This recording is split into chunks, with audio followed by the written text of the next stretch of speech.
안녕하세요. 오늘도 사연살롱을 찾아주셔서 감사합니다. 서울 사는 41세 워킹맘이에요. 멍청하고 악독하기 그지없는 남편과 시모에게서 몇 년 전 벗어났네요.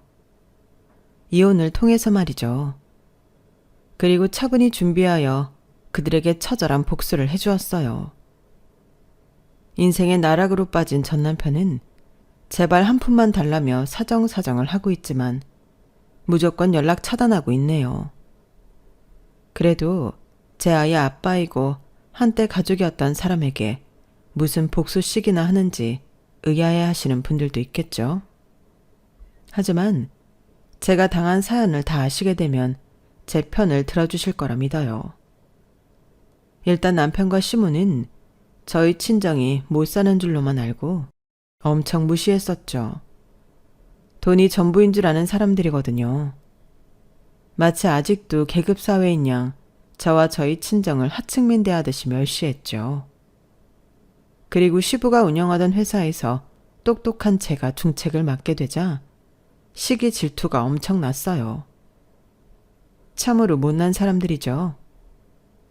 자기 아빠 회사 발전하게 해주는 것에도 시샘을 하다니 바보들이 따로 없었죠. 시댁에 시집와서 이 집안의 큰 보탬이 된 제밖에 없는데 그런 제가 왜 그렇게 구박을 받아야만 했는지 아직도 이해가 안 가요. 남편과 헤어지고 친정 엄마의 육아 도움을 받으며 내 할 일하며 사니 숨통이 다 트이네요. 진짜 남편과 결혼 생활 중에 엄청난 스트레스를 받았거든요. 지금 말도 안 되는 결혼 생활로 몸과 마음을 크게 다치고 있는 분들이 계시면 깔끔하게 이혼하시는 게 100번 1000번 낫다고 말씀드리고 싶어요. 요즘이 조선시대도 아니고 이혼하는 게 엄청난 흠도 아니잖아요. 서로 스트레스 받으며 건강 다 잃고 그제서야 갈라서면 자기만 손해죠 뭐. 개인적으로는 배우자와 정 안 맞는다 싶고 도저히 못 참겠으면 이혼하는 게 나은 것 같아요. 아무튼 전 이혼하고 못된 전남편과 시모에게 크나큰 복수까지 해준 지금 너무 시원하기 그지없습니다. 아참, 제가 전남편에게 크게 한 방 먹일 수 있었던 건 갑자기 50억이란 돈이 하늘에서 뚝 떨어지듯 제게 주어졌기 때문이에요. 대체 41살밖에 안 먹은 제게 그동안 어떠한 일이 있었는지 궁금하시죠? 동네 개 이름도 아니고 50억이란 돈이 어디서 났는지도 수상하신가요? 제가 사연살롱 여러분들께 하나도 남김없이 다 말씀드려 볼게요. 지금부터 시작해 보겠습니다. 제 이야기를 하려니 제 뿌리인 저희 친정 부모님 얘기부터 안 할 수가 없네요. 저희 엄마 아빠는 두 분 다 고등학교만 졸업하고 공무원이 되어 사내 커플로 만나셨어요. 맞벌이셨기에 아이를 저 하나만 낳으셨고 그마저도 외할머니에게 양육 도움을 받을 수밖에 없었죠. 외할머니는 제2의 엄마였어요. 하지만 외할머니와의 기억이 마냥 달콤하지만은 않은 것이 할머니가 워낙 자린고비였기 때문이죠. 왜 옛날에 자린고비가 천장에 생선을 매달아 놓고 그걸 쳐다보며 밥과 간장만 먹었다는 얘기 있잖아요. 저희 외할머니가 딱 그 짝이었어요. 지나가면 소금기가 뚝뚝 떨어지는 그런 분이었죠. 당연히 외할머니로부터 어릴 적엔 단 500원조차 용돈 한 번 받아본 적 없었죠. 그땐 외할머니가 워낙 가난해서 그런 줄로만 알았어요. 하지만 외할아버지네가 옛날에 꽤 풍족한 집안이었다고 하더군요. 소위 만석군 집안 말이죠. 외할아버지는 집안에 돈만 믿고 제대로 된 일을 한 번도 해본 적 없는 한량 중의 한량이었고 할머니는 그런 남편을 늘 못마땅하게 생각하던 차에 할아버지가 간경화로 일찍 세상을 떠나셨죠. 아휴, 그 양반이 빨리 죽인 게 천만 다행이지. 더 살았으면 우리 집 재산 다 거덜낼 뻔했어. 이런 할머니의 반응이 웃기기도 하면서 한편으론 씁쓸하기도 했죠. 할아버지가 돌아가시자 할머니의 지갑은 굳게 닫혀 좀처럼 열릴 줄을 몰랐어요. 할머니가 늘 하시던 말씀이 있었죠. 돈이 중요한 게 아냐. 자고로 돈 있으면 사람 마음이 야들야들 나약해지는 거야. 사람 마음속에 힘을 길러야 해. 자기 입에 들어갈 건 자기가 벌어서 먹고 살아야 하는 거야. 이렇게 독립심을 키워주시려던 할머니 덕분에 우리 엄마도 고등학교만 졸업하고 공무원이 되었고, 이모 삼촌들도 다들 제 살 길 찾아 열심히 살 수밖에 없었어요. 비빌 언덕이 없었으니까요. 그런 독립심을 저도 물려받았는지 다행히 집안에 고난과 역경이 닥쳐올 때마다 꿋꿋이 혼자 잘 살아남을 수 있었죠. 이런 제 독립심을 시험이라도 하듯 아주 큰 시련이 우리 가족에게 찾아오더군요. 아직 40대밖에 안 됐던 우리 아빠가 위암 2기 판정을 받은 거였어요. 워낙 긍정적이고 삶에 대한 열정이 넘쳤던 아빠였기에 위암 따위 충분히 이겨낼 수 있을 거라 믿었어요. 종이야, 우리나라에 위암 환자가 얼마나 많은 줄 알지? 의료기술은 또 얼마나 좋고. 겨우 암 2기 정도라니? 참, 아빠가 암하고 싸워서 말끔히 이겨내 줄 테니 걱정은 하지도 말아라. 알았지? 막상 암 판정을 받은 아빠 본인도 얼마나 무서웠을까요? 하지만 외동딸인 저의 불안한 마음을 잠재우려 노력해 주신 거에 아직도 감사하게 생각해요. 엄마는 공무원 연금을 받을 수 있는 연차는 채웠기에 중간 퇴직하고 투병 중인 아빠를 간호했어요. 전 부모님께 기쁨을 드릴 수 있는 건 내가 학생 신분으로 공부를 열심히 하는 것뿐이란 생각이 들어서 잠을 줄여가면서 열공했죠. 치열하게 고등학교 시절을 보낸 결과 드디어 제가 원하던 명문대에 합격하게 됐어요. 아직도 병상에 위태롭게 계셨던 아빠에게 제일 먼저 이 소식을 전해드리고 싶었죠. 제가 먼저 엄마에게 전화하려 했는데 엄마는 어찌 알고 저에게 전화를 하셨더군요. 엄마, 저 합격했어요. 제 합격 소식에 엄마는 흐느끼며 말씀하시더군요. 그래? 축하한다, 종이야. 근데 방금 아빠 돌아가셨어. 빨리 병원으로 와주겠니? 그날이 제 생애 가장 뿌듯한 날이자 가장 비극적인 날이 되어버렸죠. 전 택시를 타고 병원으로 총알같이 달려가서 방금 사망 판정을 받은 아빠의 귀에 대고 말했어요. 아빠, 나 종이에요. 나 대학 합격했어요. 아빠도 원하던 그 대학에 합격했는데 아빠, 왜 이렇게 빨리 떠나버린 거예요? 아빠. 그러자 너무 놀라운 광경이 펼쳐졌어요. 이미 사망 판정을 받은 아빠의 눈에서 눈물 한 방울이 떨어지더군요. 사람이 죽어도 청각이 가장 오래 살아있다더니 그 말이 맞나 보더군요. 그래서 아빠의 귀에 대고 저와 엄마는 사랑한다, 고맙다는 말을 원없이 해드렸어요. 그나마 마음속에 있던 한을 풀 수 있었죠. 그렇게 집안의 든든한 기둥이었던 아빠가 돌아가시고 엄마는 공무원도 그만둔 판에 시골에서 홀로 계셨던 외할머니 댁으로 내려가셨어요. 다행히 서울에 아주 작은 집 한 채는 있었기에 그곳에서 전 혼자 대학 생활을 했어요. 종이야, 이제 서울집에서 너 혼자 살아가야 하니 정신 똑바로 차리고 살아야 해. 아빠가 물려주신 약간의 유산으로 대학은 겨우 다닐 수 있겠다만 아마 많이 모자랄 거야. 얼른 취업해서 네 갈 길 가는 게 좋겠다. 엄만 널 믿어. 우리 종이는 워낙 어렸을 때부터 독립적으로 잘 커졌으니 말이야. 엄마는 저에게 꼭 멋진 커리어 우먼으로 살아갈 것을 권유하셨죠. 전 여자로서는 좀 드물게 공대 기계공학과에 다니고 있었어요. 저도 얼른 이 비싼 대학을 졸업하고 대기업에 취업해서 돈 벌고 싶다는 생각을 하고 있었죠. 통장 잔고가 뚝뚝 줄어드는 것이 눈에 보였기 때문이에요. 늘 그래왔듯이 공대에서 열심히 공부하고 있는데 갑자기 지도 교수님께서 부르시더군요. 저와 성만 다르고 이름이 같은 교수님이어서 그런지 절 특별하게 여겨주시는 고마운 분이었죠. 종이양, 교수해볼 생각 있어요? 워낙 똑똑해서 이쪽으로 공부를 해도 좋을 것 같은데 대학원에 들어올 생각은 없나?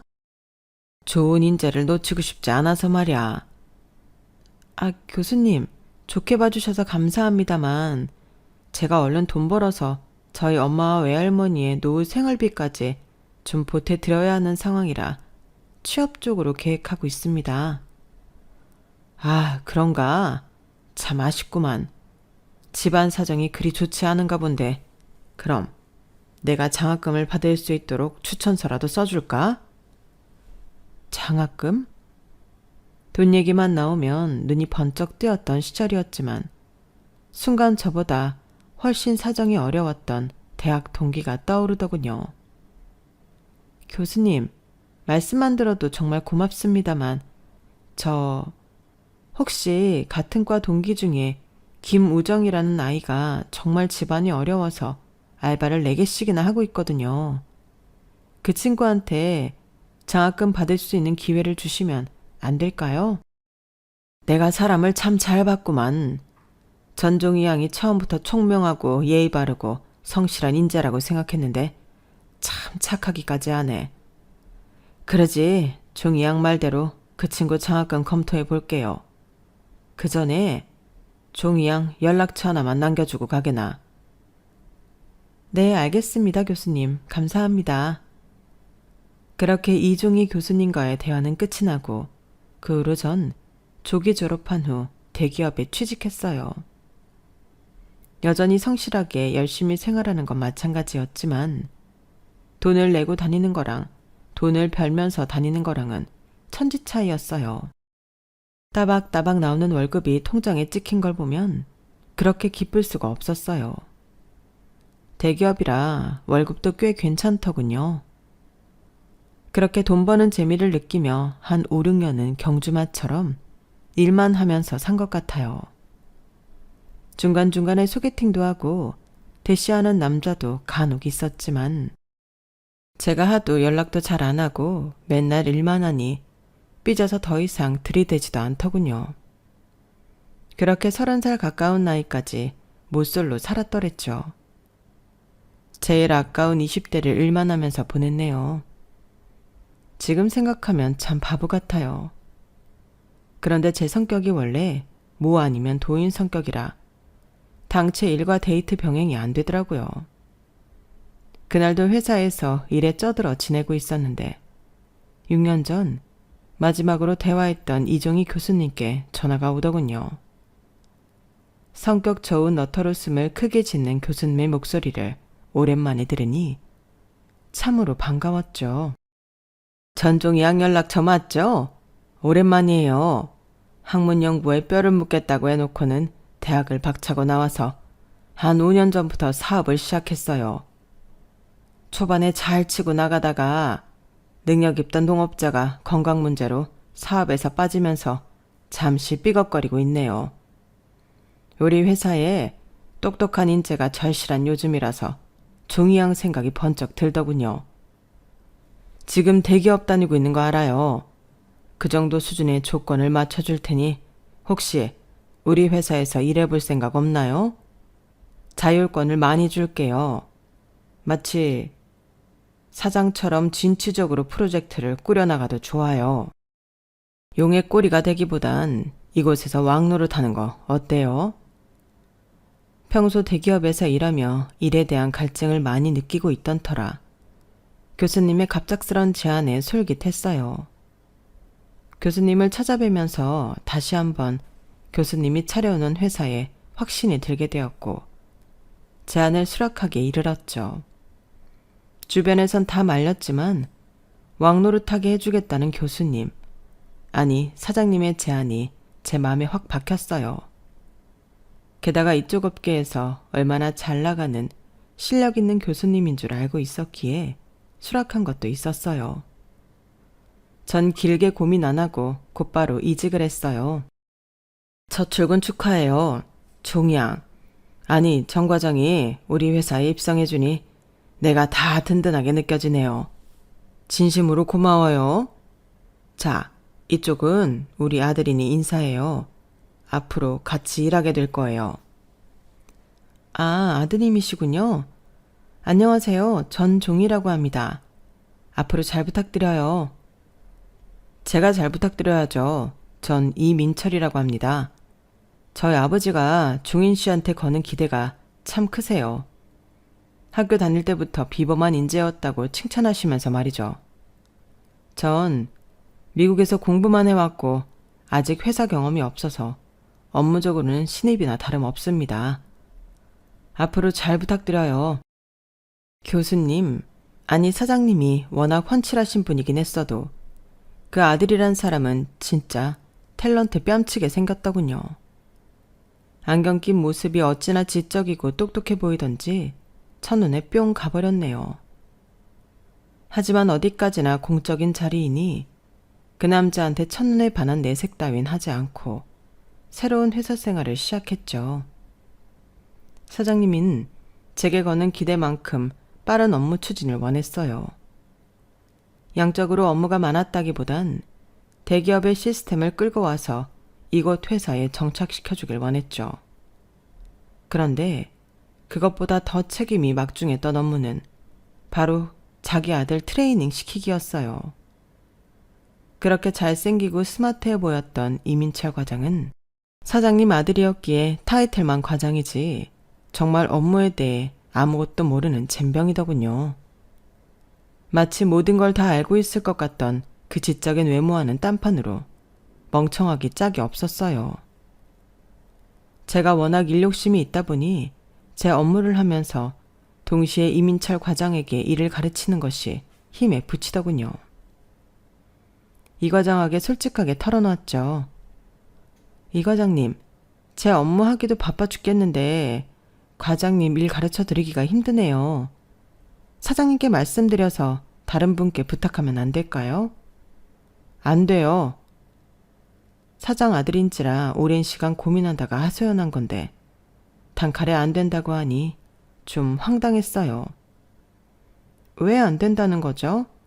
저보다 역량 좋고 경력 있으신 분들이 몇 분 계신데 그분들한테 업무 배우시면 안 될까요? 제가 아버지한테도 꼭 종희 씨한테 업무 배우고 싶다고 말씀드렸어요. 이유가 궁금해요? 그냥 같이 있고 싶었어요. 종희 씨한테 너무 미안하지만 야근 시간을 빌려서라도 함께 저녁 먹고 같은 컴퓨터로 옆에 앉아 일도 배우고 그냥 그러고 싶었어요. 이제 와서 얘기해서 미안해요. 말 나온 김에 우리 와인 한잔 하러 갈래요? 전하기 어려운 말을 꺼낸 건데 갑자기 분위기가 이렇게 흘러가니 당황했지만 싫진 않았어요. 답답할 정도로 일은 못하는 남자였지만 저도 여자라 잘생긴 외모와 젠틀한 매너에는 못 배기겠더라고요. 그날 와인을 마시며 일 얘기를 제외하고 온갖 사적인 대화를 다 나눴어요.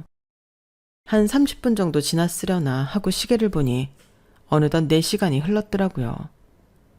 시간 가는 줄 모르고 내 앞에 앉아 사람 좋은 웃음을 날리는 이 남자한테 홀딱 빠져버린 거죠. 늦게 배운 도둑질이 무섭다고 그날 와인바에서 우리 둘은 손잡고 나오며 연인이 되었고 급속도로 서로에게 빠져들었네요. 사내 커플로 비밀 연애를 하는 것이 어찌나 재미있던지 비상계단에서 뽀뽀를 하기도 하고 사내 메신저로 데이트 약속을 잡기도 했죠. 그도 그럴 것이 나이 30이 되도록 못소린 저의 첫 연애였으니 모든 게 다 새롭고 재미있더군요. 눈에 콩깍지가 제대로 씌어 이 남자가 지상 최고의 남자처럼 느껴지기도 했죠. 사실 사장 아들이었고 일은 좀 못했어도 미국 유학파 출신에 탤런트 뺨치는 외모를 지녔으니 조건으로만 따져도 왕자님 같은 남자긴 했어요. 그렇게 불같은 사랑의 결과물로 전 속도 위반을 하게 되었네요. 진짜 연애 5개월 만에 임신까지 하게 될 줄은 몰랐어요. 조심한다고 조심했는데 저도 참 철딱서니가 없었죠. 산부인과까지 혼자 가서 빼박인 임신 소식을 듣게 되니 너무 긴장이 되어 가슴이 콩닥콩닥 뛰더군요. 일단 남친에게 제일 먼저 카톡으로 알렸어요. 그랬더니 돌아오는 대답이 좀 충격적이었어요. 임신이라고? 헐. 전 당장 남친에게 전화를 했죠. 반응이 그게 뭐야? 헐이라니. 나 혼자 임신했어? 당신 아기를 가졌다는 사람한테 헐이라니. 미안해. 나도 이런 일은 처음이라. 암튼 임신 축하해. 누군 임신해봤어? 나도 처음이야. 그리고 딴 사람이 임신 축하하는 거야? 뭐야? 무슨 이런 바보 같은 사람이 다 있어. 끊어. 남친의 말도 안 되는 반응에 짜증이 확 나더군요. 그동안 사랑했던 감정이 차게 식어버리는 느낌이었죠. 혼자서 씩씩거리고 있는데 바로 사장님에게 호출이 오더군요. 떨리는 마음으로 사장님실로 향했어요. 정 과장, 아니 종이양, 임신했다고? 민철이한테 방금 들었네. 우리 아들이랑 언제 연애를 했어? 이렇게 기쁠 수가. 아이는 엄마 머리를 담는다던데 내가 천재 손주를 보게 생겼네. 내 생에 가장 기쁜 날이야. 배불러 오기 전에 얼른 결혼 진행하자고. 앞으로 며느리라고 불러도 되지? 나한테도 이제 아버님이라고 부르라고. 민철 엄마한테도 잘 말해놓을 테니 조만간 혼인신고도 하고 빨리 결혼식도 올리고 합시다. 남친의 뜨뜻미지근한 반응에 실망했었는데 사장님, 아니 예부시부의 긍정적인 반응에 마음이 좀 놓이더군요. 그런데 문제는 예비시모였죠. 며칠 뒤 여느 때와 다름없이 회사에 출근하여 일을 하고 있는데 사무실로 예비시모가 찾아왔죠. 제 이름을 크게 부르며 절 찾더군요. 전종이 이 여자 어딨어? 대체 누가 전종이야? 이 여우 같은 년. 제가 전종입니다만 누구시죠? 누구긴 누구야? 이 회사 사장 부인이자 민철이 엄마지. 아, 네가 전종이냐? 잘 만났다 이년. 네가 우리 아들을 살살 꼬셔서 임신까지 했다지? 너 우리 집안이 대대로 어떤 집안인 줄 알기나 해? 듣자 하니 넌 보잘것없는 집안에 홀어머니밖에 없다며. 너 우리 박간양반 교수할 때부터 살살 꼬드긴 거 아니냐? 반반한 쌍판떼기로 명문가인 우리 집안에 무혈입성하려는 모양인데 어린 반푼어치도 없다. 네 뱃속에 애가 누구 애인 줄 내가 알게 뭐냐? 이 결혼 절대 못한다. 우리 민철이는 이미 재벌집 사위를 들어가기로 어렸을 때부터 얘기가 다 끝난 아이라고.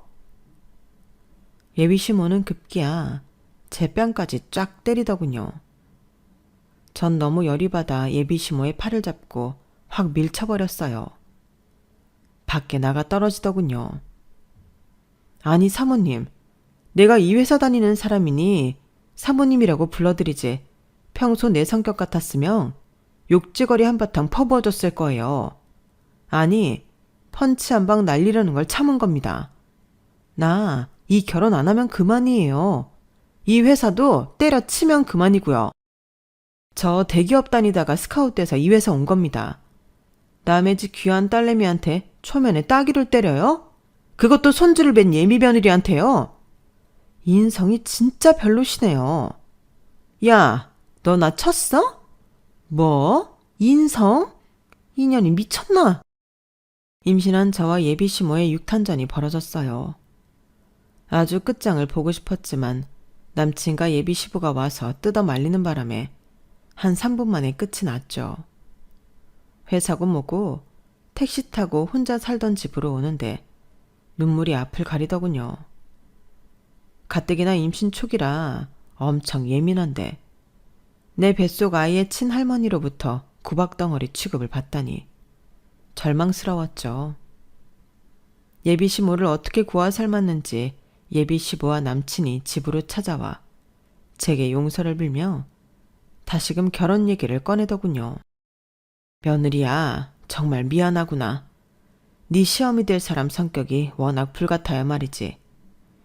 옛날부터 그 지랄 많은 성격 맞춰주느라 온 식구들이 고생 꽤나 했다.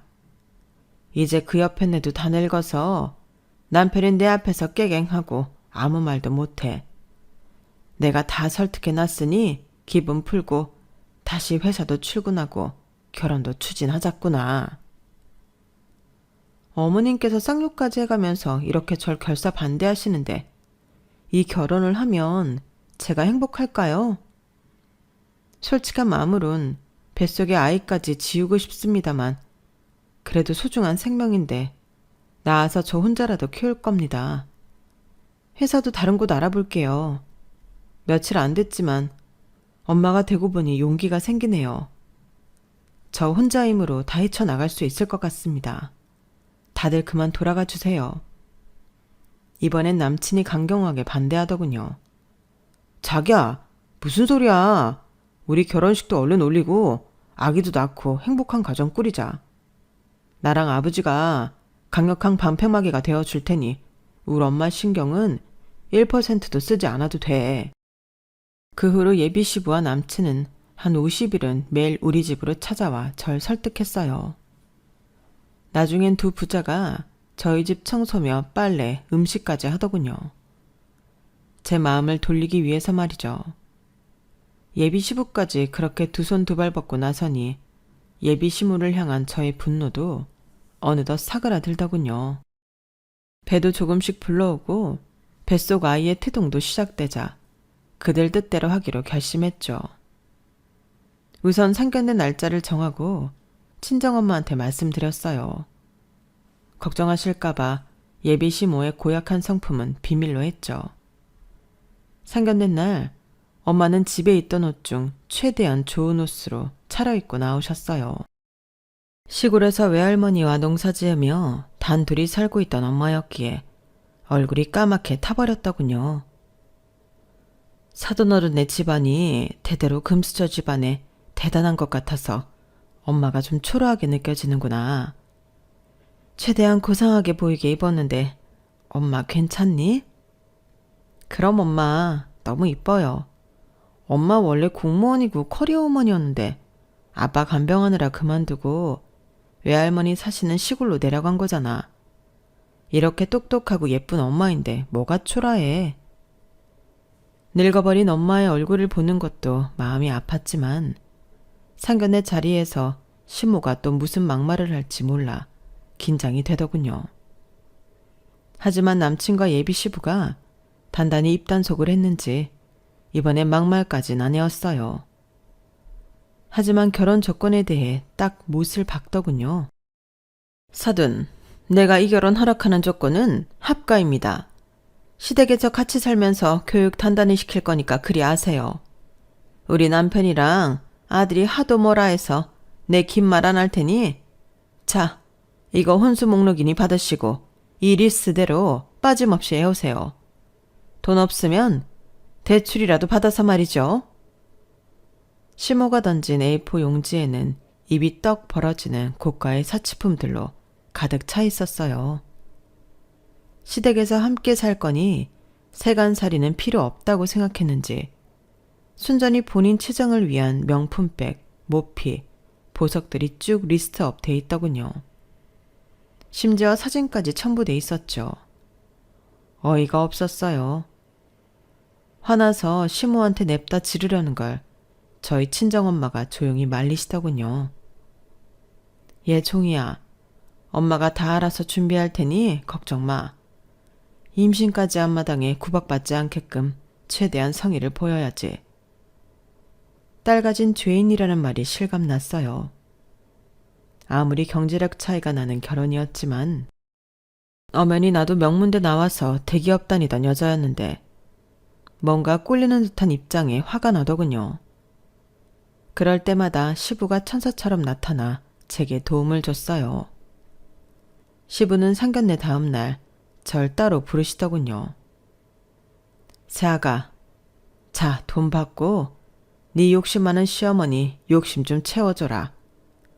아마 계모임 같은 데서 며느리한테 혼수 뭐뭐 받았다고 자랑하려고 그러는 것 같아. 그놈의 계모임이 뭔지 우리 집에 복이 넝꿀치 들어온 것도 모르고 맨날 돈돈거리는 꼴이라니. 에휴, 이 돈이면 네 시어머니가 원하는 혼수 다 해올 수 있을 거야. 내가 이 돈 준 건 비밀로 하고, 알았지?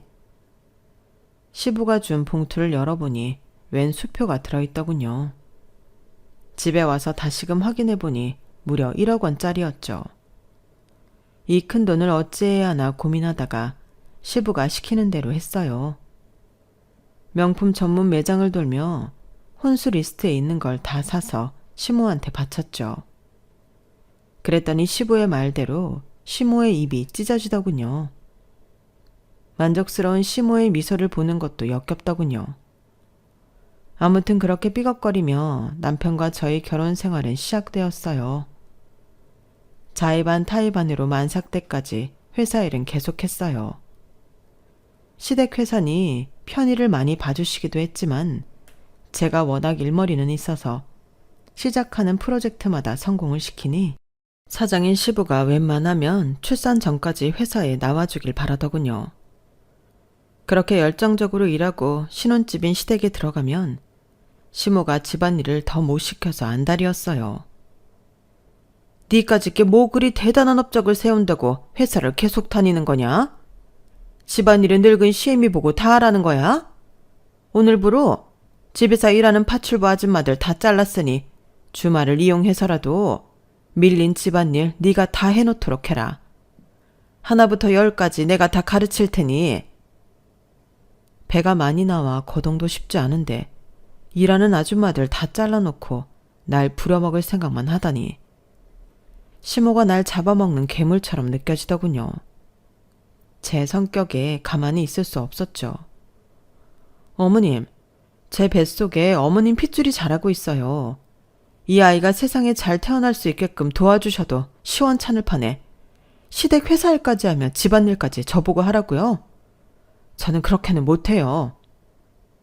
야, 너 내가 이럴 줄 알았다. 못돼 먹은 년 같으니라고. 돈 없으면 시집와서 돈값을 해야지. 어디서 백날 첫날 시애미한테 눈을 부릅뜨고 대들어. 이렇게 시모와 큰 소리가 나자 시부가 방에서 나와 제 편을 들어줬어요. 어이 민철 엄마, 왜 임신한 며느리한테 또 난리야. 여자의 적은 여자라더니 당신도 임신해 봐서 며느리 힘든 거 잘 알 텐데 집안일이나 시키러 들어. 우리 며느리가 우리 회사 입사한 후로 매출이 수직 상승한 거 몰라? 복덩이가 집에 들어왔는데 왜 구박 못해 안달이야. 똑똑한 며느리 집안일 시키지 말고 내일부로 다시 파출부 아줌마들 뽑아서 시켜. 집에만 있는 여편 내가 집안일 손끝 하나 안 대려고 하고 나 참. 이렇게 늘 쉴드를 쳐주던 시부가 너무 고마웠어요. 집안에서 유일한 방패막이었죠. 그동안 남편은 뭐 했냐고요? 그 인간은 한량 중에 한량이었어요. 연애할 때 시부 회사에서 일하는 척 했던 것도 다 연기였더군요. 그렇게 노는 걸 좋아하고 자는 걸 좋아하는 사람인 줄은 꿈에도 몰랐어요. 완전히 잠만보가 따로 없었죠. 자기야, 왜 요즘 회사도 안 나가는 거야? 이렇게 만삭인 나도 출근하는데. 아무리 아버님 회사라도 과장으로서 해야 할 일이 있는데 맘대로 무단결근해도 되는 거냐고. 어? 아, 몰라. 나 더 잘 거야. 미국에서 시차 적응이 아직도 안 됐나 봐. 아침에 도저히 못 일어나겠어. 아, 졸려. 이불 밖은 위험해. 능력 있는 우리 아버지가 돈 많이 벌어오는데 나까지 움직여야 해? 그렇게 회사 일이 좋으면 자기나 계속 다니든가. 미국에서 온 지 1년이 넘었다면서 무슨 시차 적응 타령이야. 자기 이렇게까지 게으르고 책임감 없는 사람인 줄 몰랐어. 진짜 배신감 느낀다고. 아, 배 아파. 아. 전 게으른 남편과 싸우며 진통을 느꼈고 바로 119에 실려가 출산에 돌입하게 됐어요. 마치 바로 태어날 것처럼 진통이 세게 왔지만 아이는 좀처럼 나오지 않더군요. 제가 끙끙 앓고 있는 동안 남편은 제 옆에서 실실 웃으며 만화책을 읽었어요. 그것도 시리즈별로 잔뜩 쌓아놓고 말이죠. 그 꼴을 보는 게 더 스트레스 받아서 그냥 병실에서 나가 있으라고 했어요. 나 혼자 힘주며 아기 낳는 게 나을 것 같아서요. 그렇게 혼자서 아기를 낳고 조리원에 들어가 있는 2주 동안 제 인생에서 가장 편했던 순간 같아요. 왜 조리원이 천국이라고 하는 줄 알겠더라고요. 아마도 남편과 시모 면상을 보지 않아도 되니 더 좋았던 것 같기도 하네요. 눈에 넣어도 아프지 않을 딸 수연이를 낳고는 최소 1년은 집에서 쉬며 오롯이 육아에만 집중하고 싶었어요. 하지만 출산한 지 한 3개월 만에 청천벽력 같은 소식이 들려왔죠. 시부가 췌장암 말기 판정을 받은 거예요. 그동안 사업체를 나름 성공적으로 이끌어오며 제대로 건강검진 한번 받아볼 겨를이 없었던 시부는 그렇게 시기를 다 놓치고 말기에 암덩어리를 발견하고 말았어요.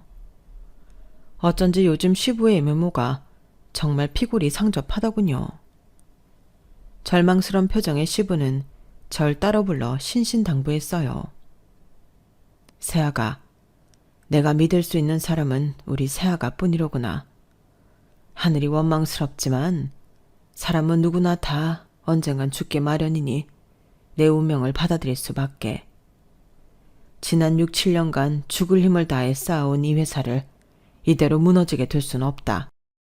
아가, 얼마 전에 퇴사한 박전무 알지? 그 박전무 놈이 나한테 우리 회사 의 약점과 비리며 모든 기밀사항을 다 기자한테 폭로하겠다며 날 협박하더구나. 내가 얼마 정도 돈을 줘서 입막음하고 퇴사시켰다만 박전무가 내게 준 자료들을 세아가 너한테 줄 테니 잘 보관하고 있으면서 2번 다시 이런 일이 없도록 미비한 점을 잘 보완하도록 해. 사업을 하다 보면 100% 완전 무결할 순 없으니 사소한 비리며 허점이 나오기도 하더구나. 그리고 망나니 같은 우리 아들을 잘 부탁한다. 내가 너의 방패막이라가 돼줘야 하는데 온갖 부탁만 하고 이렇게 떠나는구나. 정말 미안하다. 이렇게 시부는 너무 허망하게 세상을 뜨고 말았어요. 장례식장에서 누가 자식인지 헷갈릴 정도로 남편보다 오히려 제가 더 많이 울었네요. 마치 내 친아버지가 돌아가시는 느낌이었죠. 저를 비롯한 회사 임직원들의 우려에도 불구하고 시모의 강력한 뜻으로 남편이 사장 자리에 올랐죠. 그 후의 일들은 불보듯 뻔했어요. 사장이 회사에 출근하는 날보다 집에서 만화책 보는 날이 더 많았으니까요. 그렇게 회사가 서서히 침몰해 가던 중 시골에 사시던 저희 친정엄마 환갑이 돌아왔어요. 회사 생활이며 아이 키우는 것, 결혼 생활 등이 지쳐 친정엄마에게 연락도 제대로 못 드리고 사는 게 너무 죄송해서 생일잔치라도 치러드리고 싶었죠. 남편에게 카톡으로 친정엄마 환갑 얘기를 꺼냈어요. 그러자 잠시 후 단문이 오더군요. 장모님 환갑 선물로 돈 보냈으니 당신이 전달하든지 말든지 마음대로 해. 요즘 회사 사정이 어려우니 적당히 보냈어. 제 계좌를 확인해보고는 큰 충격을 받았네요. 남편이 보낸 돈은 단돈 5만 원. 자기 양말 한 짝도 백화점에서 10만 원짜리로 사시는 양반이 장모 환갑에 딸랑 5만 원을 보내다니. 너무 화가 났지만 요즘 회사 분위기를 아니까 그냥 넘어갔어요. 그리고 2달 뒤 친정엄마와 동갑인 시모의 환갑이 돌아왔어요. 회사 사정이 어렵기는 마찬가지였는데 본인 엄마 환갑엔 크루즈 여행을 보내준다는 거 아니겠어요? 가격을 찾아보니 무려 1,000만 원짜리였죠. 그 사실을 알고는 남편한테 따져 물었어요. 당신 너무한 거 아니야? 우리 엄마 환갑 때 5만 원 넣어주더니 어머니 환갑 땐 뭐? 1,000만 원짜리 크루즈 여행? 하나뿐인 사위라고 우리 엄마가 시골에서 농사 지은 거 다 보내주고 해마다 보약해서 서울로 보낸 거 당신 다 잊었어? 사람이 어떻게 그럴 수 있어? 참네. 다 자기 수준에 맞춰서 즐겨야 탈이 안 나는 법이야. 우리 엄마는 강남 사모님으로만 살아왔고 당신 엄마는 시골 논밭에서만 몇 년째야. 아, 생각만 해도 거름 냄새, 똥 냄새 나는 곳이라니. 그런 곳에서 사는 장모 수준엔 5만 원도 과하지 뭐. 안 그래? 살면서 그렇게 화가 난 적은 처음인 것 같아요. 피가 거꾸로 솟는 기분에 금방이라도 쓰러질 것 같더라고요. 소파에 털썩 주저앉아서 남편한테 소리 질렀어요. 걔가 감히 사람의 수준을 노네? 당신은 걔만도 못한 놈이야. 당장 이혼해. 당신이 내 아이의 아빠란 사실이 소름 끼친다. 양육비나 매달 꼬박꼬박 넣으라고. 우리 엄마와 시모의 환갑 사건으로 우린 단칼에 갈라섰어요. 지금 생각해도 세상에서 가장 잘한 짓인 것 같네요. 전 친정엄마와 가사 도우미의 도움을 받으며 다른 회사에 취직했어요. 당장에 돈이 좀 들어가긴 했지만 그래도 우리 딸 수연이를 저 혼자 키워내려면 커리어를 어떻게든 이어나가야 했거든요. 저희 친정엄마가 서울로 올라와 우리 수연이를 봐주셔야 했기에 외할머니께서 홀로 시골에 남아 계시는 게 마음에 좀 걸리긴 하더군요. 하지만 워낙에 정정하셨기에 큰 걱정은 안 했죠.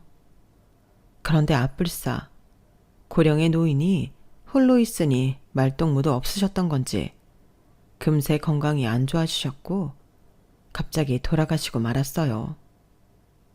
워낙 정정하셔서 다른 가족들 모두 100세는 채우실 거라 예상했는데 다들 너무 놀랐죠. 역시 인간에겐 외로움이 가장 큰 적인 것 같아요. 그런데 외할머니께서 돌아가신 후 더욱 놀라운 사실이 밝혀졌어요. 엄마와 외삼촌 이모들이 다들 뒤집어졌죠. 할머니의 유언과 유산을 보고서요. 종이야, 글쎄 네 할머니가 유산을 무려 50억 넘게 물려주셨단다. 그것도 세금이며 뭐며 다 떼고 형제들하고 다 나눈 금액이다. 뭐라고요? 외할머니가? 에이, 5천만 원이나 5억이겠죠. 구멍난 옷도 다 꿰매서 입으셨던 분인데 무슨 50억이에요. 그럼 총 자산이 몇백억 있으셨다는 건데 우리 할머니가 무슨 수로 그런 큰 재산이 있어요. 우리 아버지 쪽이 그 옛날 만석군 집이긴 했어. 99칸짜리 집에서 사셨던 분이니까. 아마 그 유산을 지금까지 몰래 갖고 계셨나 봐. 유언장 읽어보니 사람은 돈 많으면 열심히 안 살게 된다면서 꽁꽁 쥐고 계셨다더라. 우리 엄마지만 참으로 독한 양반이지. 어쨌든 엄마는 그 돈 필요 없어. 조금이지만 연금으로도 충분히 살 수 있으니까. 그 돈 다 네 명의로 돌려놓을 테니 다 갖고 가. 넌 충분히 똑똑하니까 잘 활용할 수 있을 거야. 엄마는 우리 딸 믿어. 이렇게 해서 갑자기 제 수중에 50억이라는 큰 돈이 떨어졌어요. 아마도 친정엄마는 하나뿐인 딸내미가 이혼하고 아기 키우며 돈까지 버느라 정신없이 사는 게 마음에 걸리셨던 것 같아요. 전 그 돈을 받자마자 바로 예전 시부가 돌아가시기 전 저에게 주었던 회사의 비밀 장부를 꺼냈어요. 그리고는 다니던 회사를 그만두고 창업의 길로 나섰죠.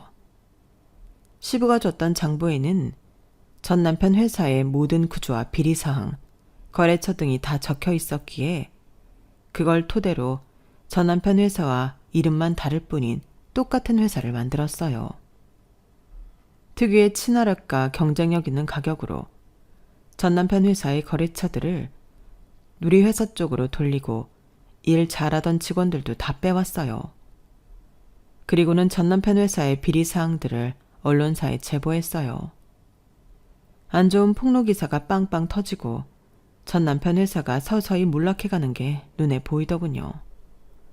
눈치 없고 일머리 없던 바지사장인 전 남편으로부터 그제서야 제게 연락이 왔어요. 수연 엄마, 당신이 우리 회사에 대한 폭로기사 제보했어? 그리고 요새 하나둘씩 직원들과 거래처 빼가는 게 당신네 회사라며. 쥐똥만큼의 돈도 없던 여자가 무슨 수로 회사 사장이 된 거야? 돈 많은 스폰서 영감이라도 하나 물은 거야? 당신 머리가 그것밖에 안 되니까 당신네 회사가 우리 회사에 의해 침몰당하고 있는 거야. 내 공격을 막을 실력이나 있나 몰라? 당분간 공격이 계속될 텐데 말이야. 내 최후의 복수는 당신의 회사 먹어버리는 거야. 당신이랑 당신 엄마가 결혼 전부터 내게 했던 짓거리랑 똑같이 해줄 거야. 미친 개처럼 물어뜯을 거라고. 우리 회사를 먹는다고? 수연 엄마, 자기야, 제발 이러지 마. 그래도 울 아빠는 자기한테 잘해줬었잖아. 울 아빠가 설립한 이 회사를 왜 망하게 하려고 해? 요즘 안 그래도 돈 없어서 백화점도 못 가고 일반 시장에서 장 봐다가 겨우 밥만 먹고 있어. 나 백화점 물건 아니면 못 입고 못 먹는 거 잘 알잖아. 한 번만 살려줘, 제발. 우리 회사 그냥 내버려 두면 안 될까? 우리 수연이를 봐서라도 한 번만, 어? 우리 수연이? 그 더러운 입에서 감히 우리 수연이를 언급하더니. 당신이 애기 아빠면 양육비라도 제대로 줬어야 하는 거 아니야?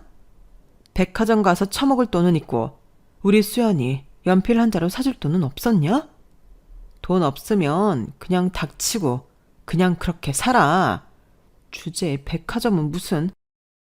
나 당신의 회사 먹으려면 아직 준비해야 할 게 많으니 끊어. 앞으로 기대하라고? 전화기 너머로 전 남편의 절규가 들려왔지만 그냥 끊었어요. 아직도 백화점 어쩌고 운운하다니. 본인 회사 직원들 월급도 제대로 못 주는 판에 아직 정신 못 차린 게죠. 아주 통쾌해 죽겠네요. 역시 최고의 복수는 보란 듯이 잘 사는 것인 것 같아요. 앞으로 전 남편 회사를 인수하고 더 나아가 업계 1위 회사가 되도록 끊임없이 노력하렵니다. 제가 어디까지 갈 수 있을지 여러분께서 응원해 주시길 바래요. 숨이 닿는 그날까지 성실하게 노력해서 살 거니까요. 여러분 앞날에서 꽃길만이 펼쳐지시길 바랍니다. 긴 글 읽어주셔서 감사해요. 저도 여러분을 늘 응원하겠습니다. 여러분, 사연 댓글에 응원과 현명한 조언 부탁드려요. 좋아요와 구독은 저에게 큰 힘이 됩니다. 오늘도 좋은 일 가득하세요.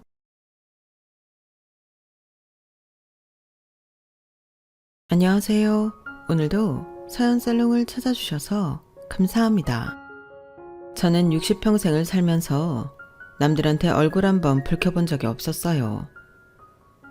어린 시절을 객 식구들과 함께 지냈던 게 일상이 되어나서 그냥 내가 조금 참고 넘어가면 서로 웃는 얼굴로 함께 지낼 수 있을 거라고 생각해 왔거든요. 그런데 세상 일이 내 마음 같지만은 않더라고요. 다른 사람도 아닌 내 아들이 죽고 못 산다는 내 며느리한테 불같이 화를 내게 될 줄 누가 알았겠어요. 하지만 사과를 할 생각은 추워도 없어요. 아니, 오히려 사과를 받고 싶은 심정이랍니다. 오죽하면 며느리라면 꿈뻑 죽던 우리 집 양반도 너무 화가 나서 며느리는 물론 아들 녀석과도 연을 끊겠다고 나섰겠어요. 나이 들어서 남들한테 며느리 흉보는 게 창피한 일이라는 건 잘 알지만 그래도 입 다물고 살다가는 내 속이 문드러질 것 같아서 이렇게 사연을 보냅니다. 제 친정 아버지는 교회 목사님이셨어요. 큰 교회는 아니고 요즘으로 치면 개척교회 규모의 작은 교회 목사님이셔서 친정 어머니가 고생을 많이 하셨어요. 결혼 전까지 손에 물 한 방울 묻히지 않고 살아온 부잣집 딸이었던 친정어머니는 목사 남편 때문에 팔자에 없는 부엌대기 노릇을 하셨어요. 저희 아버지는 우리 식구 먹고 사는 걸로도 모자라 불쌍한 사람들만 보면 교회로 데려와서는 밥도 먹이고 잠도 재우고 하셨거든요. 사실 교회 살림이 그리 넉넉하지 않아서 우리 5 식구 먹고 사는 것도 빠듯했는데 말이죠. 하루가 멀다 하고 아버지가 군 식구까지 데려오니 살림을 살아야 하는 어머니 입장에선 걱정이 이만저만이 아니었어요. 시집 올 때 친정에서 가져온 장신구며 금부치는 이미 다 팔아쓴 지 오래고, 이웃집 바느질감이며 잔치집 품팔이까지 해가며 돈 되는 일이라면 뭐든 하셨어요. 그 곱던 손은 마르고 갈라져서 수세미보다 더 거칠어졌지만 어머니는 한 번도 불평하시거나 인상을 찌푸리신 적이 없어요. 오히려 자식들한테 늘 이렇게 말씀하셨죠. 사람은 자고로 인사를 잘해야 해. 동네 어르신들 뵈면 깍듯하게 인사하고 무거운 짐 들고 계시면 얼른 들어드리고, 다들 교회 살림에 얼마나 도움을 주시니 고마운 분들이니까 예의 바르게 행동해. 친구들하고도 싸우지 말고. 내가 조금만 참으면 되는데 그걸 안 하려고 하니까 싸움이 나는 거야. 알겠지? 제가 사람들한테 화를 잘 내지 못하는 성격이 된 것도 이런 어머니 밑에서 자라 그런지도 모르겠네요. 교회 신도가 늘고 살림이 전보다 나아진다 싶으면 아버지는 어김없이 군 식구들을 집에 들이셨어요. 부모 잃은 고아들을 데려다 저희 형제들과 함께 키우셨거든요. 한솥밥 먹고 살부비고 살면 그게 가족인 거야. 어려운 시절이지만 우리 모두가 똘똘 뭉친다면 배고픔쯤이야 이겨낼 수 있어. 그러니 눈치 보지 말고 눈치 주지도 말고 우린 한 가족이다 생각하고 살자꾸나. 쌀이 떨어져서 당장 다음 끼니가 걱정인데도 아버지는 조금도 걱정하는 기색이 없었어요. 애가 타는 건 어머니와 자식들 뿐이었죠. 그런데 참 신기하죠. 매번 쌀이 떨어질 때면 도움의 손길이 늘어서 어떻게든 고비를 넘게 되는 거예요. 아버지는 이 모든 공을 하나님께 돌렸지만 어린 제 눈에는 이 모든 게 어머니 덕으로 보였어요. 평소 동네 일에 발벗고 나서는 건 물론 인정이 넘쳐서 김치전을 부쳐도 온 동네 사람들과 나눠 먹고, 없는 살림에도 배고른 이웃한테 당신이 먹을 밥까지 나눠주는 분이었어요. 그러니 다들 저희 어머니를 따를 수밖에요. 하나님 덕이든 저희 어머니 덕이든 간에 저희 가족은 동네 사람들 덕분에 수없이 많은 고비를 넘기며 힘든 세월을 살아냈어요. 오빠와 언니는 물론 저희와 함께 살았던 언니 오빠들도 따지고 보면 이웃들 덕분에 지금 이렇게 가정도 이루고 잘 사는 게 아닌가 생각합니다. 돈은 없어도 인정은 넘쳤던 탓에 우리는 친형제 할 거 없이 다들 사이가 좋아요. 꼭 명절 때가 아니더라도 다들 자주 모여서 가족여행도 가고 서로의 생일도 챙기며 친형제 자매처럼 지내고 있으니까요. 제게 남편을 소개해준 사람도 저희 집에서 같이 자란 성우 오빠였어요. 저희 아버지 뒤를 이어 목회자로 살게 된 성우 오빠는 대학 시절 가장 친했던 같은 과 동기를 제게 소개해 주었는데 그 사람이 바로 지금의 제 남편이에요. 성우 오빠 제 남편은 극과 극의 인생을 살아온 사람이었어요. 7살 때 부모 손에 버려져 시설을 전전하다가 시설을 뛰쳐나와 저희 집에서 살게 된 성우 오빠와 달리 제 남편은 타고난 금수저였어요. 해외여행이 자유화가 되기 전부터 미국으로 가족여행을 다녔을 정도로 잘 살았더라고요. 아버님을 닮아 사업 수완이 좋았던 남편은 대학 시절부터 자기 사업을 했어요. 낮 시간 강의실에서는 평범한 대학생으로 살고 밤이 되면 고깃집 사장으로 변신했거든요. 학생이 무슨 돈이 있다고 고깃집을 차리겠냐고 다들 부모 돈으로 차렸을 거라고 생각했지만 실상은 달랐어요. 원래 그 가게는 남편의 단골 가게였는데 주인 할머니가 아들 내외가 있는 지방으로 내려가시게 되면서 가게를 접으려고 하셨대요. 하지만 마땅한 작자가 나서지 않은 데다 건물 주인이 보증금을 못 빼준다고 해서 남은 계약 기간 동안만 남편이 가게를 맡아서 운영하게 된 거였죠.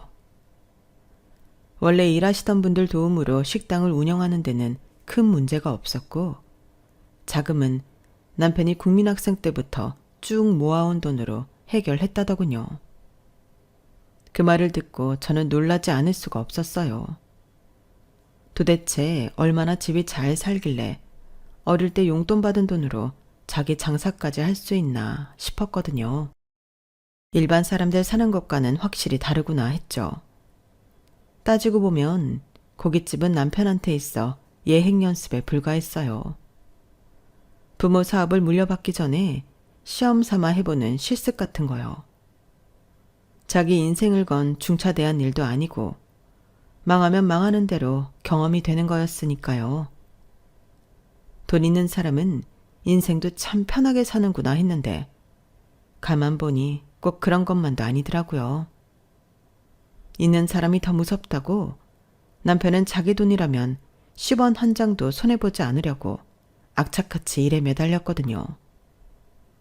군에서 막 제대한 후라 아직 군기가 잡혀 그런 건지 본래 본성이 그런 건지는 모르겠지만요.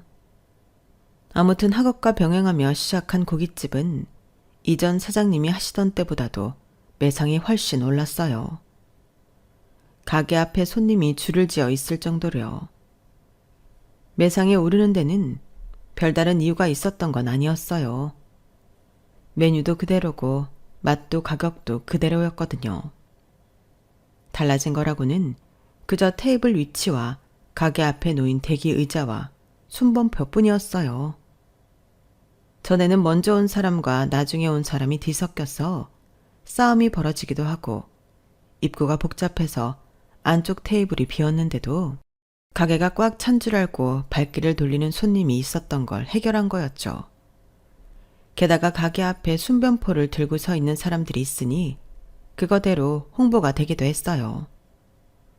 1년 반가량 남편이 가게를 맡아 하면서 매출이 엄청 뛰어오르자 웃돈을 주고 가게로 들어오겠다는 사람들이 늘어났고 덕분에 제 남편을 믿고 가게를 맡겼던 원래 고깃집 사장님은 한몫 제대로 잡고 가게를 팔 수 있었어요. 나 같으면 잘 되는 가게 내가 직접 인수해서 할 텐데 남편은 그러지 않더라고요. 난 이거 아니어도 먹고 살아요. 내가 얼마나 해낼 수 있나 그게 궁금했던 거지. 이걸로 승부를 내보겠다고 시작한 게 아니니까. 왜요? 내가 정임씨 굶길까봐 걱정돼서 그래요? 그런 거면 걱정 말아요. 나요. 절대 내 식구들은 안 굶겨요. 내 아버지가 그러셨고 내 아버지의 아버지가 그러셨거든요. 존경받는 사람은 못 돼도 내 식구 굶기는 못난 가장은 되지 말자는 게 우리 집 남자들 인생 목표입니다. 그러니까 그만 재고 나랑 결혼합시다. 정임씨는 사람이 너무 물러서 나처럼 지독한 놈 옆에 붙어 있어야 돼요. 오빠를 통해 소개받은 지 한 달도 채 안 된 시점이었는데 남편은 결혼에 대한 확신을 가지고 있었어요. 사실 저는 남편의 외모 때문에 선뜻 결혼 생각을 하지는 못했거든요. 당시는 성인 남성 평균 키가 170도 안 되던 시절이었는데 남편 키는 184cm나 되었어요. 거기다 몸에 근육이 많아서 실제로 보면 키보다 더 커 보였죠. 제 키가 156cm라서 우리 둘이 걸어가면 고목나무에 매미가 붙어가는 것처럼 보였어요. 외관상으로는 빈말로라도 잘 어울린다는 말은 할 수 없었어요. 게다가 남편은 자신을 지독한 놈이라고 했지만 제 눈에는 저보다 더 물러 보였어요. 제가 하는 말이라면 뭐든 들어주고 제 표정 하나에 희비가 오가고 특히나 그 덩치에도 애교를 엄청 부렸거든요. 가끔은 그 애교가 부담스러울 정도였어요. 남자라면 뭔가 믿음직스럽고 기대고 싶은 마음이 들어야 한다고 생각하는데 제 눈에 보이는 남편은 그런 사람이 아닌 것 같았어요. 말 잘 듣는 덩치 큰 강아지 같았거든요. 그래서 얼굴만 마주치면 결혼하자는 말을 꺼내는 남편 앞에서 대답을 미루고 있었어요. 그런데 참 신기하게도 처음엔 부담스럽던 남편의 행동이 시간이 갈수록 익숙해지고 당연하게 느껴지더란 거예요. 매일같이 저희 집 앞까지 따라오던 남편이 하루라도 안 보이면 그렇게 허전하고 초조하더라고요. 사실 따지고 보면 학벌도 그렇고 집안 형편도 그렇고 뭐 하나 내세울 게 없는 나라는 인간한테 너무도 헌신적인 남편이 신기할 따름이었죠. 남편 정도라면 어디 가서도 빠지지 않을 신랑감이니까요. 그래서 더는 남편 속을 태우지 말아야겠다고 생각했어요. 그렇게 마음을 정하고 나니까 그동안 보아왔던 남편이 신기하게도 다르게 보이더군요. 행동 하나하나가 귀엽고 사랑스럽게 말이에요. 원래 웃음이 많은 저였지만 남편의 애교와 농담에는 속수무책이 되고 말았어요. 남들은 제 남편을 두고 덩치값을 못한다고 했지만 제 눈에는 귀엽기만 했어요. 저는 별거 아닌 남편의 농담 하나에 자지러지듯 웃어댔고 나중에 들어보니 남편은 이런 제 모습이 좋았다고 하더라고요. 제 눈에 안경이란 말이 달래 있는 게 아니었던 거죠. 그렇게 서로 죽고 못 사는 관계가 되자 더 시간을 끌 필요가 없다는 생각이 들어서 소개를 받은 지 반년도 안 돼서 우리는 결혼을 하게 되었어요. 저희 집이야 반대할 사람이 없었지만 시댁은 우리 집과는 사정이 다르잖아요. 가진 것도 많고 그래서 자식 혼사도 사업적으로 이용할 수 있는 집이니까요. 실제로 제 남편한테 들어온 중신이 꽤 많기도 했더라고요. 남편은 그걸 다 마다하고 저와 결혼을 하겠다고 해서 시부모님이 걱정을 했던 것도 사실이고요. 가난한 목사 딸에 전문대 유아교육과를 나온 별 볼 일 없는 학벌이 다였던 저는 며느리 자리로 한참 모자라는 사람이었어요. 그럼에도 제 남편 뜻이 워낙 완고했던지라 시부모님께서 결혼을 허락해 주셨던 거죠. 요즘이야 자식이 결혼하면 당연히 분가를 하는 걸로 알지만 저 때만 해도 시집살이를 하는 게 당연한 거였어요. 제가 마음에 드는 며느리도 아니고 오히려 탐탁치 않은 며느리였기에 함께 사는 게 더 불편하셨을 텐데도 싫은 소리 한 번 안 하셨어요. 뒤에서 제 흉을 보지도 않으셨고요. 그저 묵묵히 저를 지켜보셨던 거예요. 그러다 결혼하고 3년쯤 지나자 하루는 어머니께서 제게 그러시더라고요. 처음엔 왜 넣을까 의아했는데 살아보니 내 아들이 사람 보는 눈은 있다 싶더구나. 남편이 무슨 말을 하든 늘 그렇게 웃어주니까 내가 네 남편이라도 힘이 날 것 같더라고. 돈 주고 부리는 사람들한테도 늘 예의 바르게 행동하고 남의 아픔을 내 아픔처럼 여기는 마음씨를 보니 친정에서 교육도 잘 받은 것 같고 말이다. 어린 시절부터 친정어머니를 보고 배운 행동들 덕분에 저는 시어머니의 마음에 들게 되었고 어머님을 따라 봉사활동도 다니게 되었어요. 저희 시어머니는 고아원이며 노숙자들을 위한 급식소며 자신의 도움을 필요로 하는 곳이라면 어디든 다니셨어요. 어머님 역시 자신의 시어머니를 따라다니며 시작한 일이라고 했어요. 삼성이나 LG 같은 대기업은 아니었지만 그래도 밥술 깨나 뜨고 살 수 있는 건 다 사람들의 도움 덕분이니 받은 만큼 베풀고 살아야 한다는 생각으로 대를 이어 봉사하며 사셨던 거예요. 그렇게 어머님을 따라다니며 봉사활동을 하던 저는 어머님이 돌아가신 이후부터 저 혼자 그 일을 하게 되었어요. 나중에 내 아들이 결혼하면 나도 시어머니께서 그랬던 것처럼 내 며느리한테 이 일을 물려줘야겠다고 생각했어요. 그런데 그런 제 생각이 화근이 될 줄 누가 알았겠어요. 결혼하고 이듬해 낳은 아들은 어릴 때부터 조부모 사랑을 독차지하고 자랐어요. 제 아들이 저희 친정에서도 첫 아이였던 터라 외가 사랑도 독차지하게 되었고요. 왜 그런 말이 있잖아요. 사랑을 받은 사람이 남한테 사랑도 베풀 줄 안다고요. 그런데 그것도 다 사람 나름이더라고요. 내 자식이기는 하지만 마음 씀씀이가 그리 넓지 않았거든요. 그게 늘 걱정이었어요. 혹시 외동이라서 더 자기밖에 모르는 건 아닌가 싶어 둘째를 가지려고 노력을 했지만 2번의 연이은 유산을 끝으로 더는 임신을 할 수 없게 되었지 뭐예요. 2번째 유산을 하고 병실에 누워있는데 남편이 그러더라고요. 품 안의 자식이라잖아. 다 크면 어차피 우리 품을 떠날 자식인데 하나로 부족한 거야? 나는 당신만 있으면 돼. 그렇게 당신이 아이를 원한다면 내가 당신 아들로 해줄게. 아유, 징그러운 소리. 누가 자식이 필요해 일어나요. 다만 우리 민수가 이기적으로 자랄까봐 곁에 형제가 있으면 해서 그런 거죠. 이젠 그마저도 할 수 없게 됐지만요. 사람도 참 그런 거라면 굳이 우리 자식일 필요가 있나. 외사촌도 있고 장인어른 교회에도 애들은 많잖아. 마음만 있다면 어디서건 같이 어울려 지내면 되지 않겠어? 듣고 보니 남편 말이 맞는 것 같더라고요.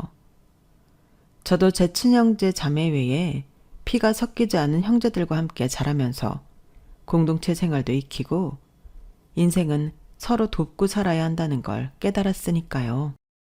그래서 몸이 회복되자마자 아들을 데리고 친정아버지 교회에도 가고 전부터 해오던 봉사활동도 아들과 함께 열심히 다녔어요. 우리 아들이 그곳에서 아이들과 함께 뛰어놀며 조금이라도 깨닫는 게 있기를 바라는 마음에서였죠. 그래서 더 친정 식구들 모임에 적극적으로 나갔고 덕분에 아들 녀석은 외사촌들과 격이 없이 친해질 수 있었어요. 자식 하나 키우는 게 일이 마음 쓰이고 힘든데 우리 부모님은 그 많은 자식을 어떻게 키우신 건지 정말 존경스럽기까지 했어요. 그래서 하루는 친정에 찾아가 어머니께 비법을 물었더니 의외로 평범한 답을 내놓으시더라고요. 자식을 품 안에 가두고 안달한다고 잘 크는 게 아니야. 지가 살아갈 방법을 깨닫도록 어느 정도 방임을 해야지. 아이들은 생각보다 영악해서 좋은 것도 잘 알아채고 나쁜 것도 귀신같이 알아본단다.